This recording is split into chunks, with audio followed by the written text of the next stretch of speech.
Bonjour, chers auditeurs et chères auditrices, et bienvenue à ce balado avec M. Alain Bourque, que vous reconnaissez sûrement.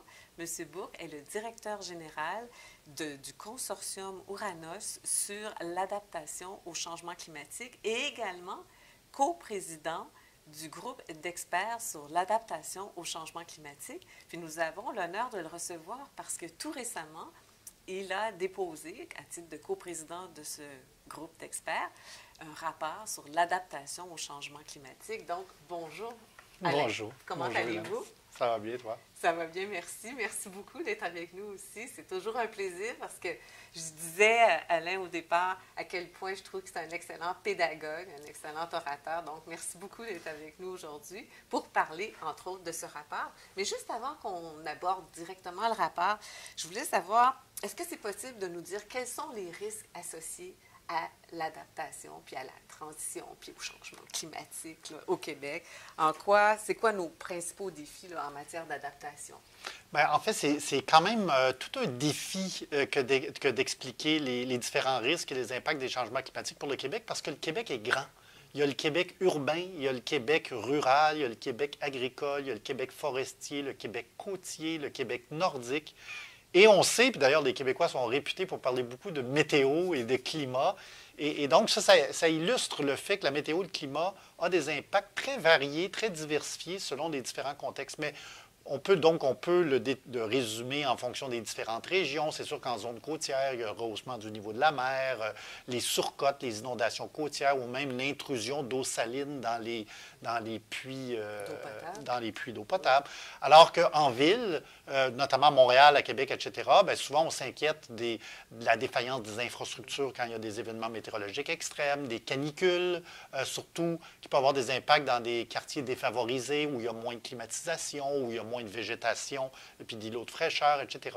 Donc, on peut le prendre dans un axe régional ou on peut le prendre un peu en catégorique ou en thématique. Puis, dans le groupe d'experts, d'ailleurs, c'est un petit peu notre approche que l'on a eue. C'est-à-dire, il y a des impacts des changements climatiques sur l'environnement naturel et les écosystèmes, d'une part. Ensuite, il y a des impacts sur l'environnement bâti. Donc, autant les bâtiments en lien avec des inondations, par exemple, et des zones inondables où des gens peuvent résider, que les infrastructures. Donc, des infrastructures qui, par exemple, doivent gérer le drainage de l'eau, etc., qui peuvent être en surcapacité et provoquer des défaillances d'infrastructures, créer des refoulements d'égouts dans les maisons, etc. La troisième catégorie d'impact, c'est celle sur la santé et la sécurité des populations, sur les gens. Donc, on a déjà parlé des canicules, etc. Puis je pense que probablement que c'est peut-être un des sujets qui inquiète le plus la population en général. Là, quand on pensait qu'on avait pris le contrôle de la météo et du climat, mais là, on réalise qu'avec les changements climatiques, oups, il y a plein de types d'événements météorologiques qu'on n'avait pas vraiment prévus parce qu'on ne les avait pas vus par le passé. Donc ça nous amène ça. La quatrième, c'est sur les aspects économiques. Donc, naturellement, quand on pense à aspect économique, on pense souvent à l'agriculture ou le tourisme ou l'usage de l'eau, l'usage des ressources naturelles, la forêt qui est en couplage direct avec la météo et le climat. Mais il y a aussi plein d'impacts indirects sur le transport, sur les chaînes d'approvisionnement, même dans une économie qui est quand même assez interconnectée un peu partout sur la planète. Et ça, même la science est en train de découvrir qu'il y a plusieurs surprises là-dessus. Des aspects, des impacts en lien avec la migration climatique, par exemple, donc des impacts qui se produisent à l'extérieur du Québec, puis qu'on pense que nous, on est un peu immunisés de tout ça. Mais par effet domino, ça vient créer des pressions et des impacts et des risques concrets aussi au Québec. Donc, c'est les 4 grandes thématiques là, où on aime bien là, regrouper ces catégories d'impacts-là. Naturellement, tout ça est interrelié pour rendre ça bien simple. Naturellement, ça peut être assez compliqué là, de comprendre tous les impacts. Puis, parlant des aspects économiques, j'ai pris conscience de quelque chose récemment, puis je vous soumets ça, parce que je dis, oh mon Dieu, je n'avais jamais pris conscience de ça. Les municipalités qui manquent d'eau l'été, bien, les citoyens qui vont vouloir se procurer des maisons maintenant vont sûrement avoir à regarder ça parce que ça peut avoir un impact négatif sur l'évaluation foncière, j'imagine, hein, les municipalités qui manquent d'eau régulièrement. Bien, en fait, on commence à voir ça dans certaines études, l'impact des inondations ou des manques d'eau sur les évaluations foncières, mais relativement peu encore. Mais le défi, c'est que ça va malheureusement s'amplifier dans le temps parce que même, en fait, le climat va continuer à changer. Donc, le changement climatique va s'accélérer tant qu'on n'aura pas atteint la carboneutralité. D'ici 2050. D'ici 2050. Donc, ce que ça veut dire, c'est qu'il y a une partie du changement climatique qui est rendue clairement incontournable. Et donc, les manifestations des dernières années ou des 2 dernières décennies des changements climatiques va s'amplifier. Ça va s'amplifier. Là. Donc, les choses ne vont pas s'améliorer tout de suite. Et donc, il faut se rappeler que l'objectif dans la lutte au changement climatique, puis même dans la bonne façon de gérer les risques des changements climatiques, c'est d'une part atteindre la carboneutralité le plus vite possible pour limiter le changement, mais d'autre part, d'apprendre à vivre. Et là, c'est là que par rapport aux enjeux d'approvisionnement en eau potable, oui, les individus ont quelque chose à faire pour s'assurer qu'ils sont bien approvisionnés, mais en même temps, les municipalités puis le gouvernement provincial doivent aussi s'assurer dans les processus de planification des ressources d'intégrer le changement climatique pour pouvoir pas attribuer des permis d'exploitation d'eau, par exemple, en fonction du climat historique qui n'est plus représentatif du climat futur. Ou des développements domiciliaires sans prendre en considération les infrastructures d'eau usée ou de consommation d'eau potable, tout à fait. comme on Donc, l'a vu dans certaines villes. Oui, exact. En matière d'adaptation, on parle souvent d'analyse de scénarios ou de scénarios climatiques. Est-ce possible de nous expliquer qu'est-ce que c'est exactement? Oui, surtout que c'est un peu nouveau parce que finalement, la société a appris à s'habituer et à se développer à l'intérieur d'un climat qui, oui, était variable, mais le climat retombait toujours un peu sur ses pattes d'une année à l'autre. Puis finalement, l'expérience, nous, les producteurs agricoles seraient les premiers à vous dire, ils en ont tellement vu dans le passé qu'ils sont devenus adaptés au climat. Oui.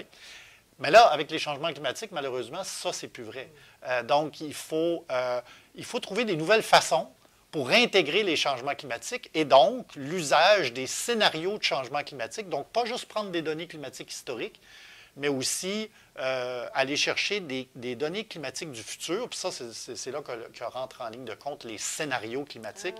Donc, on peut prendre ces informations climatiques-là puis les intégrer dans notre planification, etc., et faire des analyses de risque. Okay.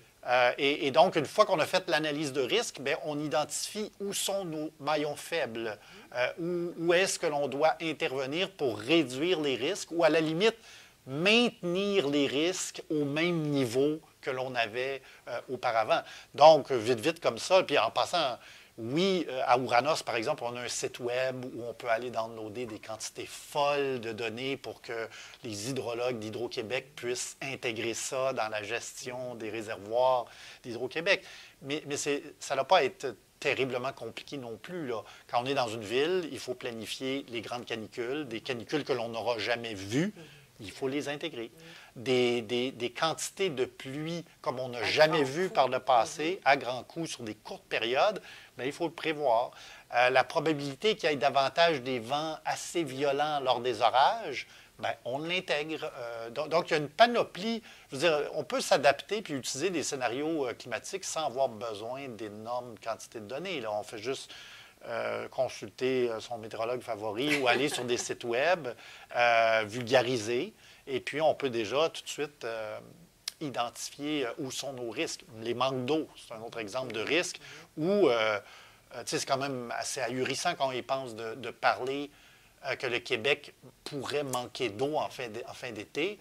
Je veux dire, on peut aller voir ce qui se fait en Californie ou dans d'autres États qui ont moins d'eau, et puis ils ont plein d'idées. Il y a plein de trucs opérationnels qui peuvent être intégrés dans sa stratégie de gestion des risques. Donc, ça permet d'avoir de la prévisibilité, hein, des scénarios climatiques, si je comprends bien. Oui, tout à fait. Puis il faut bien comprendre que c'est différent d'une prévision météo. Alors, la prévision météo, on tente de prévoir qu'est-ce qu'il va faire après-demain à midi et demi. Terme. Très court terme, mais aussi très spécifique. Alors que les scénarios de changement climatique, ils ne te disent pas si la canicule va se passer en 2028 ou en 2033, mais ils te disent que ça va se produire au cours des 10-15 prochaines années. Donc, tu es aussi bien de l'intégrer tout de suite pour ne pas te faire frapper le jour que ça va arriver. Là. Comme l'apparition de nouveaux insectes, hein? Ça aussi, on voit ça aussi, en raison des changements climatiques, ça peut affecter l'agriculture. Bien, tout à fait. En fait, les producteurs agricoles ont bien constaté, notamment à Montérégie, ils ont bien vu qu'il y a des espèces, des ennemis des cultures ou des maladies, etc., que l'on voyait au sud de la frontière et qui se propagent désormais au nord de la frontière. Un autre exemple, c'est la maladie de Lyme. Oui. Il y a un lien avec le climat. C'est pas juste avec le climat. Le climat n'explique pas toujours tous les changements que l'on a, mais clairement, il y a un lien avec la propagation de la maladie. Et donc, en regardant, à plusieurs égards, en regardant ce qui se passe plus au sud, on peut savoir les risques qui s'en viennent, mais on peut aussi savoir les solutions qui s'en viennent. Comme par exemple, en agriculture, bien, l'une des solutions favorites aux États-Unis, bien, c'est de mettre plus de pesticides. Oh, mais alors là, là, nécessairement non, mais ça, c'est un bel exemple où eux, ils ont trouvé leur solution d'adaptation. Mais là, nous, en anticipation, on pourrait dire, ben non, on veut une lutte aux ennemis des cultures beaucoup plus naturelle. Et donc, ça nous donne quelques années pour développer des stratégies, pour développer ce genre de méthode-là, plutôt que d'utiliser davantage de pesticides. Ou des pesticides bio, exact, tout à fait. s'ils existent. Ouais. Alors, comme je le mentionnais au départ, vous co-présidez le groupe d'experts en adaptation au changement climatique. Puis peut-être juste nous dire qu'est-ce que c'est la composition, qui on retrouve au sein de ce comité-là, puis les responsabilités du groupe. Alors là, j'ai peur de manquer. Non, mais pas les nommer. Non, c'est ça. La variété On est à peu près une dizaine de personnes. Il y a quelques membres qui venaient du comité consultatif sur les changements climatiques. Le coprésident Alain Webster était aussi président du groupe d'experts en adaptation. Donc, à peu près une douzaine d'experts de toutes sortes de champs. J'ai parlé tout à l'heure de la nature des risques en lien avec les changements climatiques. C'est assez diversifié. Donc, on avait des spécialistes qui étaient à la fois pour aborder différentes thématiques, mais aussi différentes régions du Québec, parce que les régions sont touchées très différemment. Le mandat du groupe, c'était premièrement de faire des recommandations au gouvernement du Québec par rapport à ses actions en adaptation au changement climatique. Deuxièmement, c'est de faire des recommandations sur les pistes de recherche. Et troisièmement, le gouvernement du Québec nous avait déjà informé qu'il voulait faire une analyse de risque stratégique globale. Okay. Des impacts des changements climatiques et des priorités en adaptation. Et il nous a demandé quelques recommandations assez techniques là, sur comment stratégiquement procéder dans cette analyse de risque-là, qui est une bonne idée. C'est une bonne idée de faire ces analyses-là. C'est fait souvent dans les pays européens qui ont déjà ce type d'analyse-là depuis un petit bout. Donc, c'est les trois grandes orientations. C'était un groupe d'experts, mais de façon assez amusante, j'ai trouvé. Les experts ont rapidement dit dès le début qu'ils ne voulaient pas. Ils voulaient de l'action. Ils ne voulaient pas qu'on fasse des recommandations exclusivement sur besoin de plus de données, besoin de plus de recherche. Il y a vraiment un sentiment dans tous les experts qui avaient à bord d'urgence. Et puis, ce n'est pas juste une urgence à réduire les émissions de gaz à effet de serre, c'est aussi une urgence de s'adapter compte tenu des événements météorologiques qui deviennent de plus en plus problématiques et compte tenu des coûts croissants associés à ça, autant des coûts économiques que des coûts humains, là.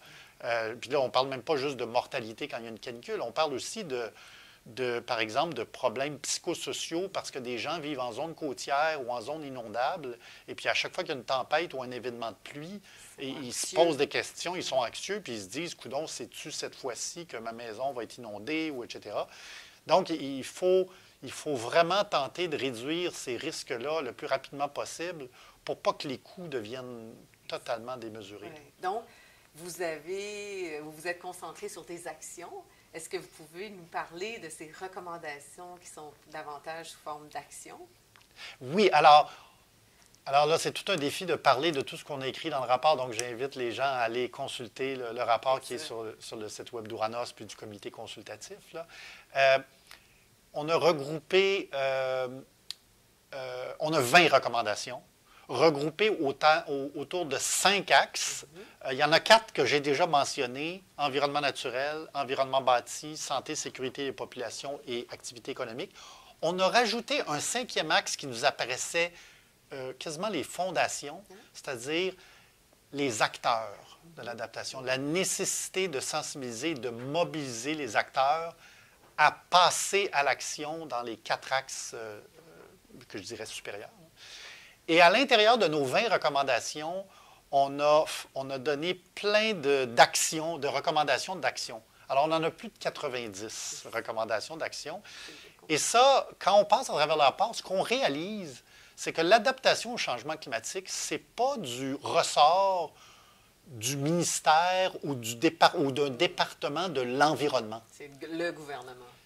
En fait, c'est même pas juste le gouvernement, c'est que la météo et le climat influencent à peu près tout. Même dans une organisation, même une compagnie, une petite PME va être affectée par des impacts sur le transport, sur les chaînes d'approvisionnement, sur les assurances, sur les infrastructures, le bâtiment. Donc, en fait, un de nos constats, c'est de dire que c'est important, en anglais, en sciences de l'adaptation, on appelle ça le mainstreaming de l'adaptation, c'est-à-dire qu'il faut intégrer les enjeux de risque climatique et d'adaptation dans toutes les politiques publiques pertinentes. Bon, on le sait, l'agriculture, ministère de l'Agriculture, ministère du Transport, ministère des Ressources naturelles, Hydro-Québec, il y a des impacts sur la production, sur le transport, la distribution, sur la demande en énergie. La météo et le climat jouent tout un rôle là-dedans. Les changements climatiques sont importants là-dedans. C'est pour ça qu'on a 90 pistes d'action, parce qu'il y a quand même des actions à faire avec beaucoup de différents acteurs, ce qui rend le problème... peut-être qu'il y a une allure compliquée parce que c'est si vaste, mais en même temps, on a déjà réussi à s'adapter à notre climat historique. Alors là, la seule différence, dans le fond, c'est que le climat est rendu moins stable. Il est en réchauffement. Les événements extrêmes augmentent en fréquence, en intensité.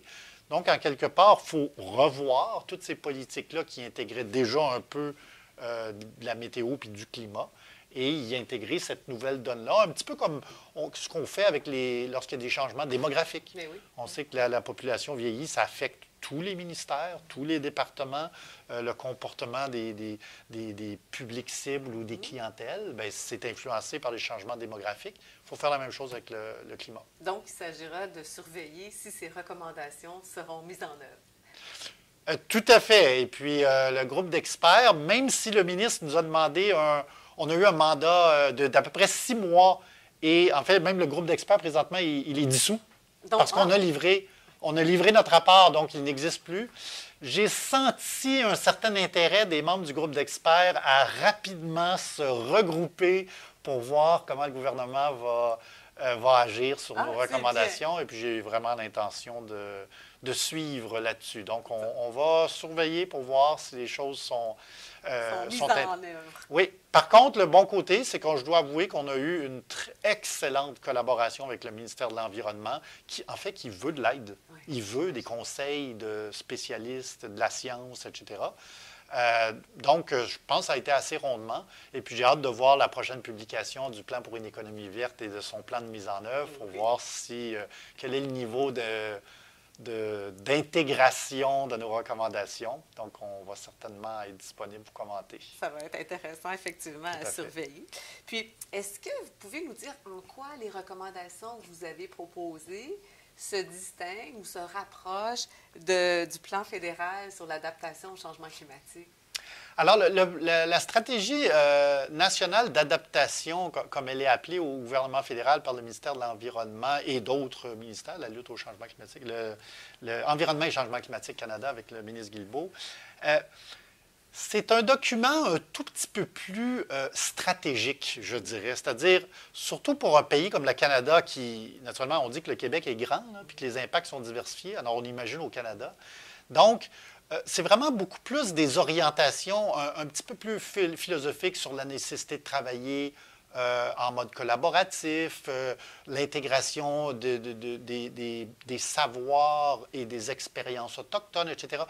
Ce sont tous des recommandations que l'on a aussi dans notre groupe de travail.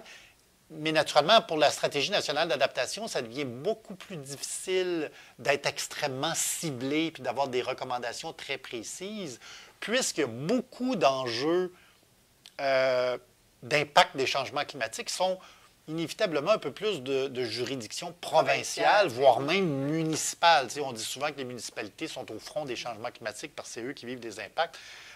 C'est bien vrai.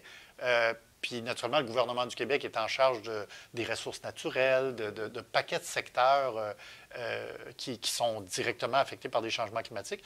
Donc, au niveau canadien et fédéral, je pense que c'est beaucoup plus un document d'orientation, un document stratégique. D'ailleurs, c'est un document qui se veut, en théorie, arrimer avec les besoins des provinces. Naturellement, on sait là, que la Confédération n'est pas nécessairement simple à administrer. Mais il y avait une volonté réelle d'avoir, puis ça, je félicite le gouvernement fédéral pour ça, c'est qu'ils ont vraiment pris une approche pour tenter de faire participer et collaborer le maximum de personnes pour développer le contenu. Ouais. Alors, dans votre rapport, vous proposez de modifier les politiques d'aménagement forestier. Quelles pratiques forestières devraient être, d'après vous, améliorées pour favoriser l'adaptation? Alors, c'est clair qu'après ce qui s'est passé en 2023, le dossier forestier a quand même été passablement discuté. Il y a quelques recommandations clés. Naturellement, il y en a une autour des pratiques, c'est-à-dire que on continue avec à se diriger vers une exploitation très écosystémique, de tenter de maintenir les systèmes naturels le plus possible. Par contre, on fait des recommandations qui sont de nature réglementaire d'une part, comme par exemple, il y a plusieurs règlements dans la gestion de la forêt au Québec qui disent que finalement, notre objectif, c'est tenter de reproduire, quand on reboise, de reproduire la forêt d'il y a 150 ans. Oh, c'est-à-dire, qu'est-ce que ça veut dire? Bien, ça veut dire qu'il y a 150 ans, avant qu'on exploite massivement la forêt, bien, elle avait une certaine composition, certaines essences, etc. Et en fait, à l'époque, c'était une très bonne idée d'avoir ça dans la loi parce qu'on ne voulait pas que soudainement des compagnies privées arrivent ici et essayent de planter des palmiers ou une espèce qui à croissance très rapide, tout à fait inadaptée aux ressources en eau, au climat. Et donc, on voulait s'assurer que la forêt demeure naturelle. Puis donc, on avait en quelque part un peu une notion de développement durable dans certaines mesures. Ouais. Sauf que là, le problème, quand le climat change, c'est un peu bête d'essayer de reproduire une forêt qui ne sera pas adaptée au climat qui s'en vient. Donc, alors là, le défi de ça, c'est qu'il faut modifier la loi pour dire, ben non, on ne peut plus essayer de replanter les arbres d'il y a 150 ans, ils ne vont pas survivre. Ça va prendre une variété. Ça va prendre une variété, puis en enlevant la loi, par exemple, il ne faut pas non plus que ça devienne une permission de faire n'importe quoi non plus. Donc, il va falloir quand même offrir un encadrement, mais un encadrement qui va être adapté à la nouvelle réalité du climatique. Puis là, ça, c'est un autre bel exemple où il faudra exploiter des scénarios de changement climatique pour voir quelles espèces déjà présentes au Québec pourraient être plantées plus au nord, etc. Naturellement, il va falloir regarder les conditions du sol, etc. L'autre stratégie qu'on recommande, c'est qu'il faut vraiment une stratégie de reboisement des forêts qui ne correspond pas à ce qu'on fait présentement. Donc, il faut avoir une approche de diversification des espèces qui vont être plantées, parce que déjà, en soi, juste la diversification, ça aide contre les risques liés au feu de forêt. Ça réduit les risques en lien avec l'infestation de maladies, parce que naturellement, ça affecte seulement un pourcentage de la forêt qui est un petit peu plus contrôlable que 100% d'une forêt, là. Puis d'ailleurs, cette réalité-là est aussi vraie pour les villes. Présentement, il y a beaucoup de villes qui verdissent les villes. Puis il y en a, en fait, ce qui est important de faire aussi, c'est de s'assurer qu'on verdit avec de la diversification. Parce qu'on ne sait pas vraiment tout à fait quelle espèce va réussir à bien passer à travers les climats des prochaines décennies. Donc, c'est important d'avoir une stratégie de diversification. Naturellement, c'est important de, à la base, planter des espèces qu'on sait qui tolèrent la chaleur, la sécheresse, les gros coups d'eau, etc. Puis il y en a.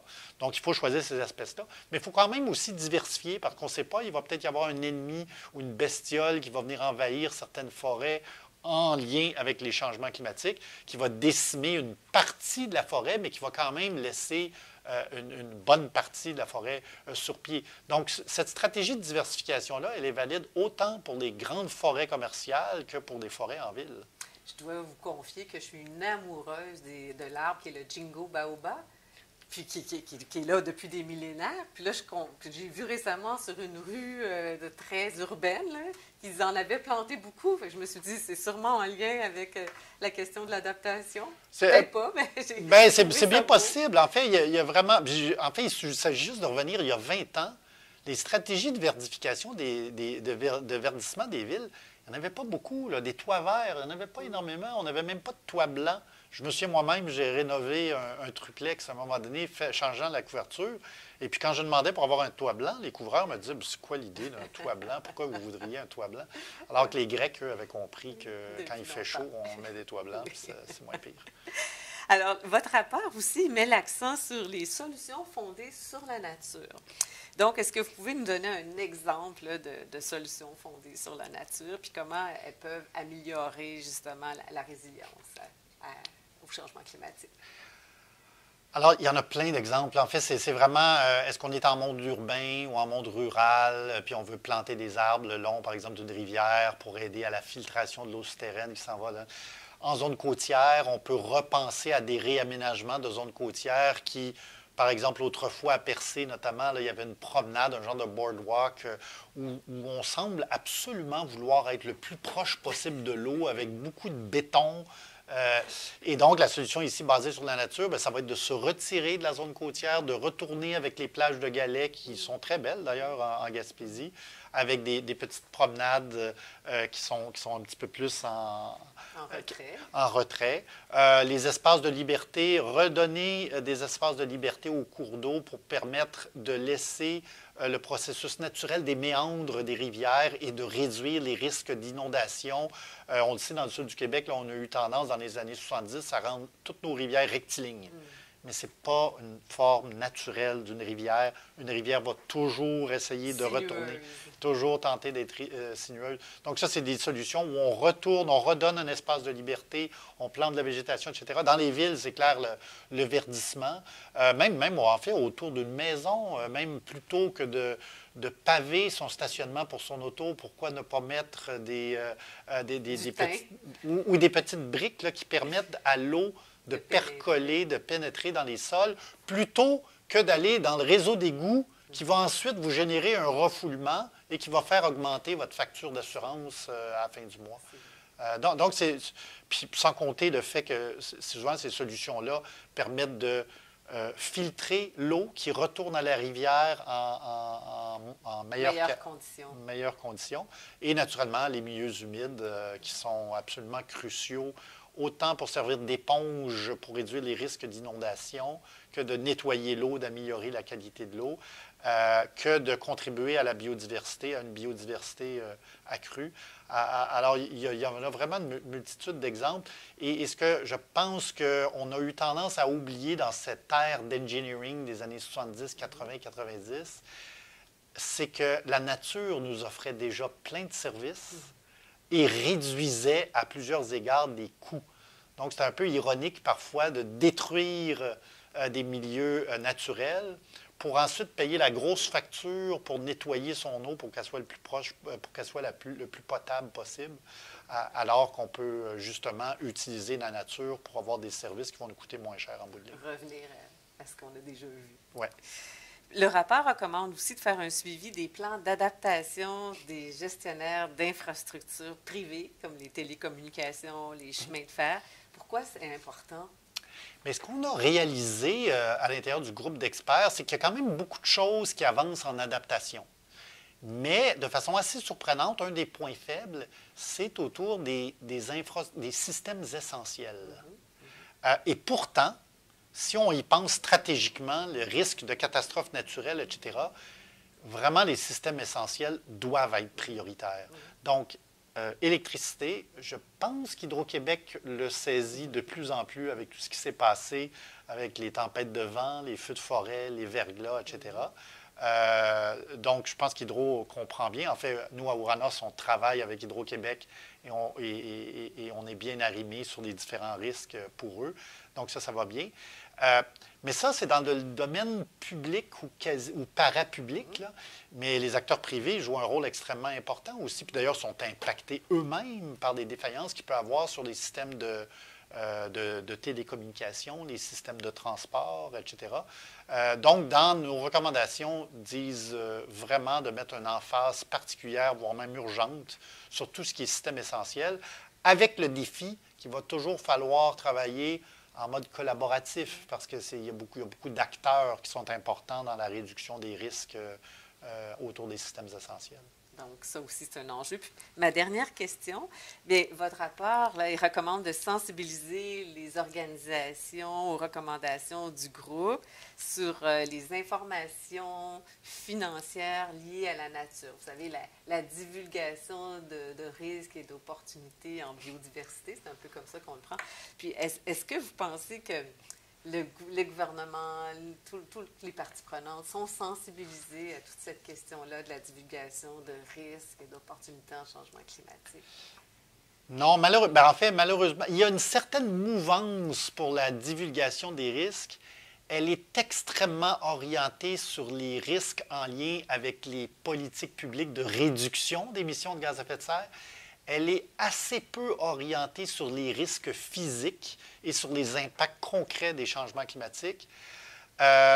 Et en plus, je crois que le Québec accumule un retard par rapport aux États-Unis ou à d'autres endroits dans le... Je ne sais pas, il y a quelque chose... J'ai l'impression que c'est l'influence de Mark Carney qui a vraiment mis sur la carte le dossier des changements climatiques dans plusieurs secteurs économiques, qui a fait que ça semble être le monde anglo-saxon, surtout, qui a comme davantage pris cet enjeu et intégré les enjeux de changement climatique, biodiversité, divulgation des risques dans les systèmes, dans le fonctionnement capitaliste de notre société. Donc, je pense que le Québec a... en fait, le secteur... les entreprises québécoises ont malheureusement un certain retard par rapport aux autres. Puis ça peut même devenir un désavantage compétitif, là, parce que ça va devenir de plus en plus contraignant et avec plusieurs obligations. Au niveau des risques, j'ai quand même vu plusieurs cas, comme la firme Cascade, par exemple, qui a été frappée par des ouragans, par des événements en Colombie-Britannique, etc. Et maintenant, eux, ils font des analyses de risques. En biodiversité. En climat, en biodiversité, ça je sais moins, mais en climat, par rapport aux risques climatiques, ils le font, là, parce que souvent, ce qui arrive, c'est qu'ils ont des ententes avec d'autres firmes, comme par exemple Walmart, ou etc. Et si ça n'arrive pas exactement comme prévu, que ce soit à cause d'une inondation ou d'autres raisons, le contrat n'a pas été rencontré. Donc ça, ce sont des aspects qu'à date, ce qu'on observe, c'est que c'est surtout peut-être les grandes compagnies qui ont commencé à l'intégrer. Mais au niveau des PME, c'est beaucoup plus difficile. Puis d'ailleurs, c'est pour ça qu'une de nos recommandations, c'est de dire que, contrairement au monde municipal, où le monde municipal a une responsabilité autour de la gestion des infrastructures puis de la santé, de la sécurité des populations, le monde municipal, si on leur donne l'argent, ils vont faire des plans d'adaptation. Alors que pour les PME, même si l'argent est au rendez-vous, c'est pas évident qu'une PME a le temps de faire un plan d'adaptation. Donc, ce qu'on recommande au gouvernement, c'est d'être davantage proactif, d'être davantage en accompagnement, de tenter de faciliter le plus possible la vie des PME en les incitant à intégrer une bonne gestion des risques climatiques, mais sans leur dire, ben, débrouillez-vous, là, faites-le. Naturellement, je veux dire, une compagnie qui est en zone inondable ou une PME qui est en zone inondable ou qui sait qu'il y a un bâtiment très vulnérable aux inondations, etc., il doit prendre ses responsabilités puis il doit s'assurer de réduire les risques parce qu'une fois qu'il y a la catastrophe, il est trop tard là, dans les cas. Oui. Donc, peut-être que le plan nature que le gouvernement du Québec doit annoncer cette année, on ne sait pas quand, comme la stratégie sur la biodiversité aussi au niveau fédéral, peut-être qu'il y aura des mesures pour permettre aux entreprises, aux PME, d'être accompagnées, d'être plus sensibilisées, en tout cas. Oui, tout à fait. Ben, tu sais, à chaque fois qu'on fait un document de recommandation au gouvernement, on a toujours inévitablement l'impression qu'on critique le gouvernement. Bon, je pense qu'on veut faire des critiques constructives. Dans notre document, on a fait des encadrés où on a félicité le gouvernement pour plusieurs actions. Par exemple, tout ce qui s'est passé dans le monde des inondations. Il y a eu des inondations importantes en 2017-2019. Le gouvernement, en pleine pandémie, a annoncé $1,5 milliard pour repenser les zones inondables, revoir la réglementation, etc. Alors, félicitations. En plus, ils ont travaillé en interministériel, plusieurs ministères ensemble, ce qui est quand même pas commun. Travailler avec le monde municipal, travailler avec le milieu scientifique pour utiliser les meilleures méthodes possibles. Alors, ça, c'est des exemples quand même assez inspirants. Alors, Fonds sur l'eau qui s'en vient, Fonds nature. Le monde municipal a reçu 500 millions de dollars pour faire des plans d'adaptation, des plans climat et des plans d'adaptation. Donc, on le voit bien, en fait, les impacts sont de plus en plus importants. Il y a des bons coups qui se font, mais il faut en faire davantage. Puis c'est vrai que le secteur économique, dans tout ça, est parfois un petit peu en dernier, parce qu'on s'inquiète beaucoup des infrastructures, on s'inquiète beaucoup de la santé et de la sécurité des populations, mais il faut aussi regarder le volet économique puis le volet environnement naturel, parce que l'environnement naturel, lui, il ne s'adapte pas avec des politiques publiques, il s'adapte en vivant des événements, température, précipitation, puis ça se transforme. Alain, je veux dire merci beaucoup. Merci d'être un si bon vulgarisateur. Merci d'être là et de faire ce que vous faites ou ce que tu fais au Québec. C'est très apprécié. Donc, merci beaucoup d'être là. Merci et merci pour l'opportunité d'avoir échangé sur le rapport. Ça fait plaisir. Alors, merci à vous toutes et tous de votre écoute pour ce balado très intéressant, j'espère pour vous. Merci. Au revoir.